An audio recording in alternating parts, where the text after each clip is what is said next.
합니다. 오늘 히브리서 말씀 계속 읽겠는데 9장 11절에서 22절까지 오늘 읽도록 하겠습니다. 히브리서 9장 11절로 22절까지 말씀 한 목소리로 읽습니다. 시작. 그리스도께서는 장래 좋은 일의 대제사장으로 오사 손으로 짓지 아니한 것 곧 온전한 장막으로 말미암아 염소와 송아지에 필요하지 아니하고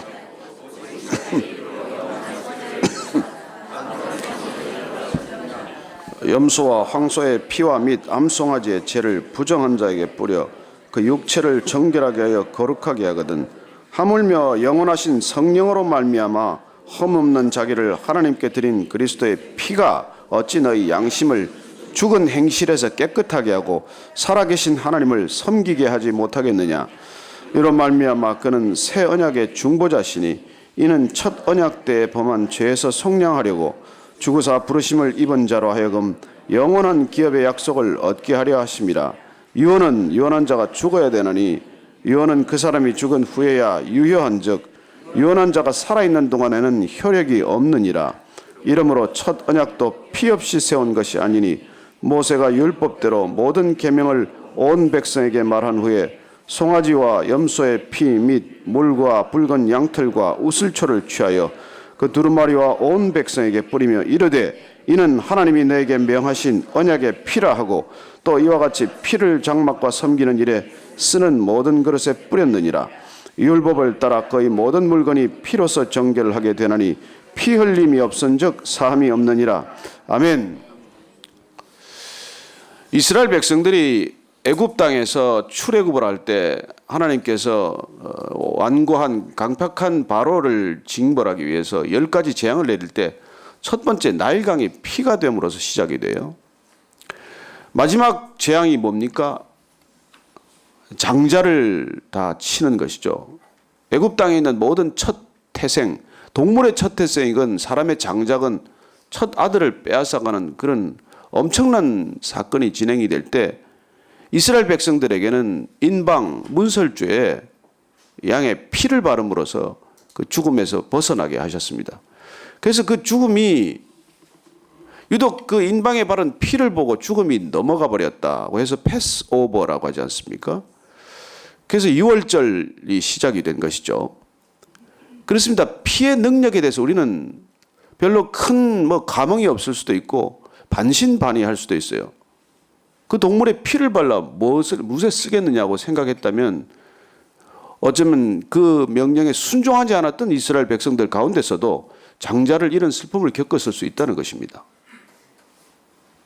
하나님이 정하시는 법칙에 대해서 또 하나님이 요구하시는 준칙에 대해서 우리가 이게 토를 달 일이 아니에요. 왜 그러세요? 왜 피를 발라야 합니까? 꼭. 이스라엘 백성들이 출애굽해서 광야에서 또 하나님께 정말 대들다가 불뱀 사건이 일어났어요. 그리고 이 사막지대 불뱀이 작지만은 얼마나 맹독성 뱀입니까? 그 뱀이 물기 시작해 사람이 쓰러져 갈 때 모세에게 놋뱀을 만들어서 구리장대에 달아놓고 그걸 쳐다보라고 그래요. 그걸 쳐다보는 사람이면 누구나 뱀에게 물렸다고 하더라도 해독이 돼서 살 것이라고 말합니다. 그리고 그 광야에다가 놋뱀 하나 달아놓고 구리뱀을 하나 달아놓고 그걸 쳐다보면서 산다는 게 말이 됩니까? 여러분 오늘날 그게 말이 돼요? 그게 우리가?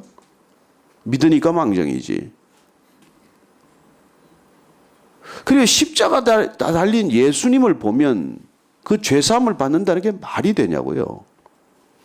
그 십자가에 달린 예수가 나하고 무슨 상관인데 그분을 바라본다고 내 죄가 용서를 받습니까? 그리고 그런 하나님의 명령에 대해서 토를 달지 않고 순종하는 게 신앙이란 말이에요.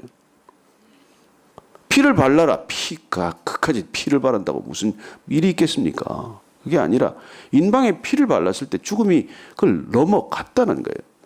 그래서 이스라엘 백성들에게는 문설주에 피를 바르고 그렇게 죽음이 패스오버돼서 장자들이 살았고 이스라엘 백성들이 무사히 마지막 출애굽에 성공했다는 그 역사적 경험 때문에 그 사람들은 4,000년 동안 변함없이 6월절이 가장 큰 절기이고 6월절을 지금도 변함없이 그렇게 지킨다는 것입니다. 여러분 한두 해 지킬 수 있고 10년, 20년 지킬 수 있고 1대, 2대 지킬 수 있지만 4,000년간 변함없이 그걸 지킨다는 건 얼마나 놀라운 일입니까? 그러나 얼마나 그게 두렵고 얼마나 그게 실제였으면 그걸 지금까지 지키겠어요. 그래서 여러분 신앙이라는 게 한 번 뜻을 정했으면 끝까지 가는 거예요. 오락가락 할 일이 아니에요. 그 백성들이 그래도 지금의 이 유대인들이 그 욕을 얻어먹고 그런 600만 대학살이라는 민족적인 그런 학살 그걸 겪어도 그 민족이 지금도 여전히 이 세계 경제의 3분의 1을 쥐락펴락하는 놀라운 민족이 된 것은 어쨌든 구약적 언약에 묶여 있을지라도 끝없이 그 약속을 붙들고 나아가는 놀라운 응집력을 보이는 것이죠. 저는 때로는 크리스찬들이 유대인들보다 정말 못해도 한참 못하다는 생각을 해요. 유대인들의 저력은 말할 수 없습니다. 그 사람들은 어려서부터 어떤 집안에서 태어나도 1인 1기 교육을 시켜요. 워낙 방황하고 디아스포라를 오래 겪었기 때문에 그래서 그 사람들이 정말 믿는 건 어떤 때는 보면 하나님보다 돈을 더 믿는 것 같지만 어쨌든 하나님에 대한 그런 신실한 믿음과 그걸 가지고 그 유대교를 그래도 지탱을 하고 있는 것이죠. 문제는 예수님을 그렇게 믿지 않는다는 것이. 굴이 놋뱀은 믿었던 이스라엘 백성들이지만 십자가에 달린 예수를 안 믿는 것 때문에 참 안타깝지만 어쨌든 그래서 우리가 이 피의 능력에 대해서 간과하지 말아야 될 것은 그때 인방에 바르라고 했던 그 피의 능력이 동물의 피라도 죽음이 넘어가게 했다면 십자가에서 뿌려진 피가 우리한테 뿌려질 때 죽음이 우리를 넘어가지 않겠습니까?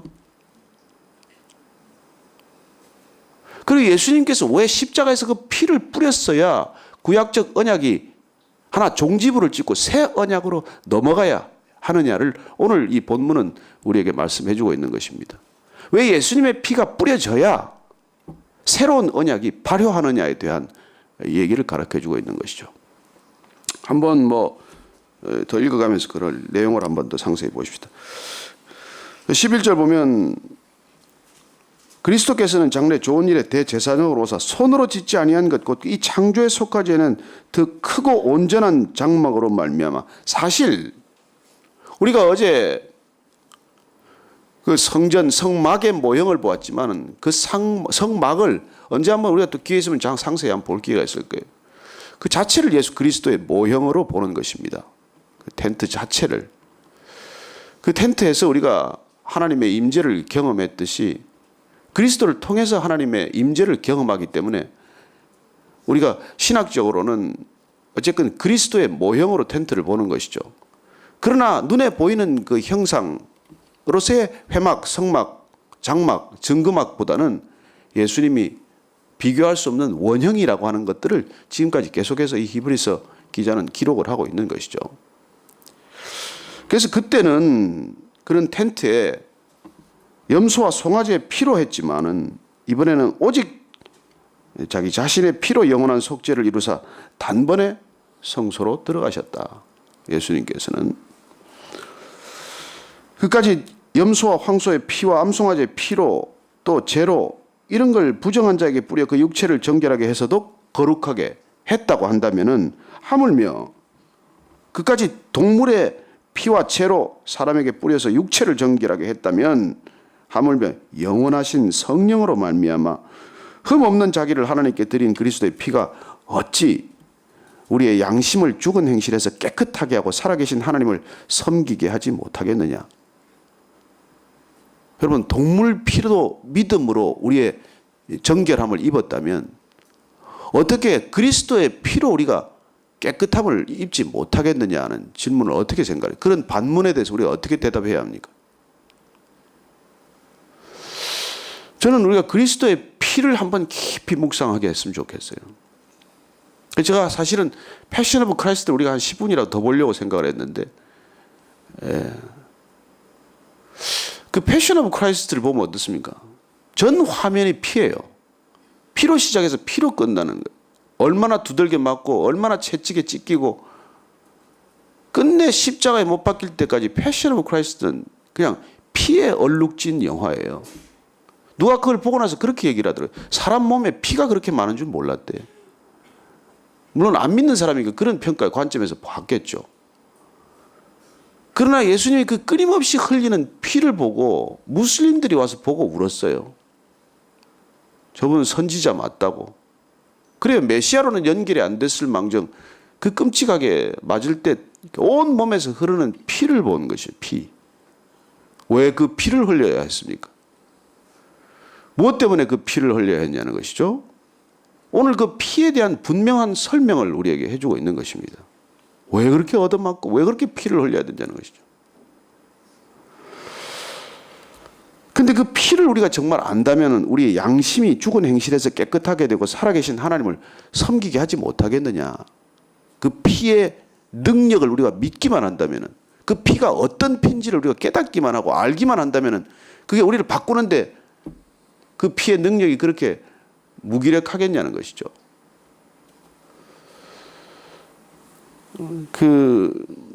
누군가요? 제가 어릴 때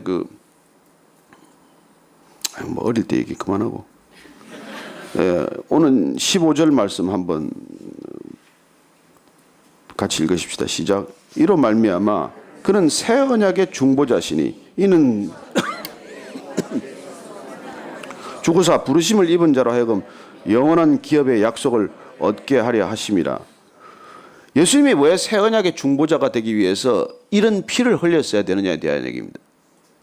제가 얼마 전에 그 얘기를 했지만 아브라함과 첫 언약을 맺을 때부터 하나님은 일방적인 약속을 하셨어요.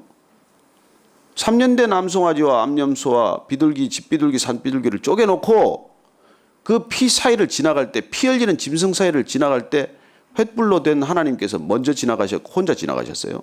아브라함은 졸다가 그걸 놓쳤습니다. 그래서 약속을 어길 경우에 하나님이 내가 죽음을 대신 죽겠다고 약속을 하신 거예요. 그 언약은 일방적으로 약속이 파기될 경우에 죽음으로 그 약속의 대가를 치르겠다는 것입니다.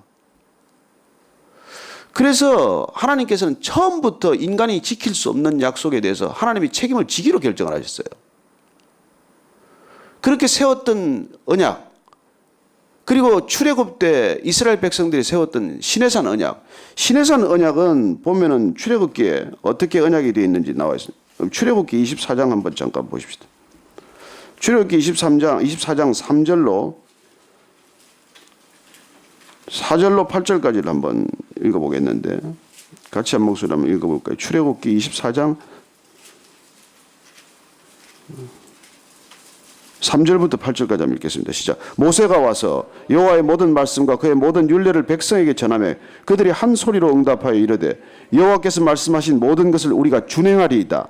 모세가 여호와의 모든 말씀을 기록하고 이른 아침에 일어나 산 아래에 제단을 쌓고 이스라엘의 12지파대로 12기둥을 세우고 이스라엘 자손의 청년들을 보내어 여호와께 소로 번제와 화목제를 드리게 하고 모세가 피를 가지고 반은 여러 양풀에 담고 반은 제단에 뿌리고 언약서를 가져다가 백성에게 낭독하여 듣게 하니 그들이 이르되 여호와의 모든 말씀을 우리가 준행하리이다. 모세가 그 피를 가지고 백성에게 뿌리며 이르되 이는 여호와께서 이 모든 말씀에 대하여 너희와 세우신 언약의 피니라. 자, 언약의 피로 이거를 약속을 했어요. 그리고 이스라엘 백성들은 두 차례 계속해서 우리는 여호와가 세운 이 언약의 말씀을 반드시 준행하겠다, 지키겠다 약속했습니다. 지켰습니까? 계속 어겼어요. 계속해서. 끝없이 어겼습니다. 그래서 이 약속은 지킬 수 없는 약속이 된 것이에요. 누가 책임을 져야 됩니까? 예수님이 책임지셨어요. 그래서 예수님이 십자가에 피를 뿌리고 결국 다 그냥 생명을 들이신 거예요. 그래서 옛 언약은 이제 완전히 무효가 된 것입니다. 그리고 우리가 예레미야서 31장 31절 이하에 읽었던 새 언약이 발효가 된 거예요. 예수님이 돌아가셔야 옛 언약이 종식된다는 것입니다. 그 새 언약이 발효하기 시작한다는 거예요. 그래서 약속한 사람이 죽어야 유언으로서의 효력을 발휘하지 않겠냐. 그 얘기를 여기 기록한 거예요. 그 한번 계속 읽어볼까요? 16절 말씀. 그런 약속을 영원한 기업의 약속을 얻게 하려 하심인데 16절 이하. 유언한 자가 죽어야 되나니 유언은 그 사람이 죽은 후에야 유효한즉 유언한 자가 살아있는 동안에는 효력이 없느니라. 이러므로 첫 언약도 피 없이 세운 것이 아니니 모세가 율법대로 모든 계명을 온 백성에게 말한 후에 송아지와 염소의 피 및 물과 붉은 영털과 우슬초를 취하여 그 두루마리와 온 백성에게 뿌리며 이르되 이는 하나님이 너에게 명하신 언약의 피라 하고 또한 이와 같이 피를 장막과 섬기는 일에 쓰는 모든 그릇에 뿌렸느니라. 이 얘기가 출애굽기 얘기를 지금 다시 반복하고 있거니와 예수님께서 십자가에서 피를 다 쏟으심으로 옛 언약에 대한 책임을 다 지셨고 그리고 하나님께서 하셨던 새 언약은 그로서 발효가 되었다는 것입니다. 십자가의 의미를 새롭게 우리가 이해할 수 있습니까? 그리고 우리가 패션 오브 크라이스트에서 보았던 그 많은 피를 흘려야 했던 까닭을 우리가 정말 깊이 묵상하고 그 피가 나와 상관이 생긴다면 그리고 그 피를 우리가 우리 몸에 뿌린다면 그 사실은 우리가 구원이라는 우리가 그 보혈을 우리 머리끝에서부터 발끝까지 뒤집어 쓰는 일이에요. 뒤집어 쓰는 일이에요. 누가 뿌려주지는 않더라도 내가 묵상할 때 그걸 묵상해야 되는 것이죠. 많은 묵상의 뭐 관상 기도라든지 이런 쪽으로 들어가면은 그런 묵상의 기법이 있지만은 십자가에 자기가 이렇게 벽에 늘 기대서 가지고 밤에 늘 이렇게 십자가로 벌려놓고 자기 손에 못과 손에 발과 발에 못이 박히는 것을 늘 묵상하는 사람이 있어요. 그랬더니 1년간 묵상했더니 성헌이라고 하는 진짜 손에 발에 못 자국이 생겼다는 거예요. 그렇게 십자가를 직접 경험하는 사람도 있어요. 그러나 그렇게까지는 여러분이 못하더라도 우리가 이 피에 대한 묵상을 한번 할 필요가 있다는 것이죠. 왜 피를 흘리셔야 했나? 피를 얼마나 흘리셨나? 그리고 그 피는 우리 몸에 어떻게 뿌려져야 하나? 이렇게 뿌려졌을 때 그래서 오늘 결론은 그렇게 맺고 있습니다. 22절 말씀 다시 읽습니다. 시작. 율법을 따라 거의 모든 물건이 피로서 정결하게 되나니 피 흘림이 없은즉 사함이 없느니라. 그리고 그때 모세는 모든 이 성전에 쓸 기구나 모든 것들에 피를 뿌려서 정결케 했다는 것이죠. 그래서 피 흘림이 없다면 피가 뿌려지지 않는다면 죄의 용서나 사함이 없다는 것입니다. 피는 생명이죠. 피에 생명이 있습니다. 생명에 대한 생명의 속전은 생명밖에 없다는 것이죠. 생명을 무엇으로 대신하겠습니까? 그리고 우리는 생명을 생명으로밖에 대신할 수 없다는 것에 다시 한번 눈을 뜨게 되는 것이죠. 우리가 돈으로 해결된 문제입니까? 우리의 지식이나 명예로 해결된 문제입니까? 아니지 않습니까? 생명에 관한 문제는 생명으로만 풀린다는 것입니다. 그래서 그리스도인이 된다는 것은 값없이 새 생명 받았기에 그 새 생명 그리스도를 위해서 쓰는 삶이에요. 우리가 그분 때문에 받은 생명을 어디다 쓰겠습니까? 저와 여러분이 주님으로 인해서 주님의 피의 능력으로 받은 생명이라면 이후에 어떤 삶이든 어떤 인생의 행록은 나를 위해 살 수가 없는 거래요. 그래서 우리가 갈라디아서의 고백처럼 내가 이제 그리스도와 함께 십자가에 못 박혔나니 그런즉 이제는 내가 산 것이 아니요 내 안에 그리스도께서 사신 것이라. 이제 내가 육체 가운데 사는 것은 나를 사랑하사 나를 위하여 자기 몸을 버리신 하나님의 아들을 믿는 믿음 안에서 사는 것이라. 이렇게 고백하는 것이죠. 그 생명의 빚진 자로 사는 것입니다. 그리고 그 생명은 우리가 되갚을 길이 없어요, 주님께는. 그래서 주님께서는 이웃에 그걸 갚으라고 하는 것이죠. 그래서 우리가 구원받은 삶을 산다. 생명의 그 사랑의 빚진 자로 사는 것입니다. 그리고 값없이 받았기에 값없이 베풀며 사는 것이죠. 저는 여러분들이 정말 올해 어떤 뜻을 세웠건 그리스도인으로 살아간다는 것, 구원받은 삶을 산다는 것, 생명과 사랑의 빚진 자로 산다는 것, 어떻게 살아야 되는지에 대해서 많이 묵상하시고 그리고 결단하시고 그리고 그대로 사시기를 축원합니다. 예. 오늘 기도할 것도 주님 오늘은 제가 그리스도의 피를 한번 깊이 묵상하기를 바랍니다. 뭐 다시 영화를 연상하시는 것도 좋겠죠. 한번 그 피가 내 몸에 뿌려지게 하여 주옵소서. 정말 제가 그 경험을 하고 싶습니다. 영적 경험이 제 필요합니다. 제 머리끝에서부터 발끝까지 그리스도의 피로 그 보혈로 제가 다 이렇게 정결케 하여 주옵소서. 한번 조용히 한번 기도하겠습니다.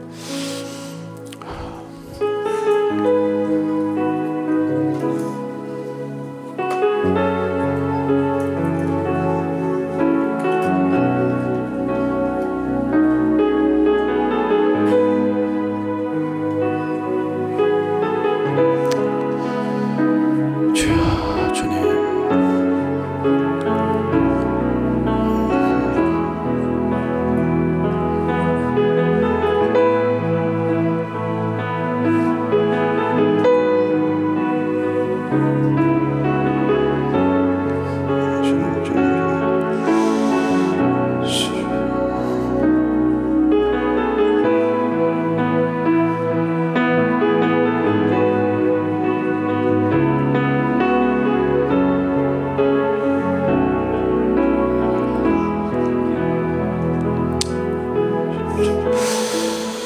주님, 벌레만도 못한 저희들을 위하여 왜 그렇게 맞으셨습니까? 왜 그렇게 찢기셨습니까? 왜 그렇게 피를 흘려야 하셨습니까? 주님, 변하지 않는 저, 깨어지지 않는 저, 가루가 되지 않는 저를 주님 죽은 행실에서 구하여 그리하여 끝내 하나님을 섬기는 사람으로 빚어가기 위해 그렇게 흘리신 피, 오늘 다시 한번 그 보혈의 능력 의지하고자 합니다. 주님, 우리를 새롭게 하여 주옵소서. 정결케 하여 주옵소서. 내 마음이 확정되게 하여 주옵소서.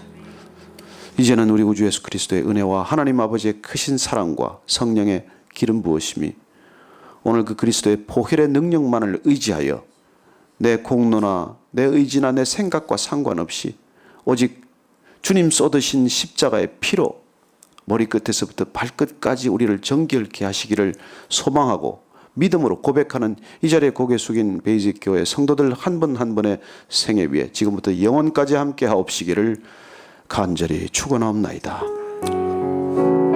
아멘. 아멘.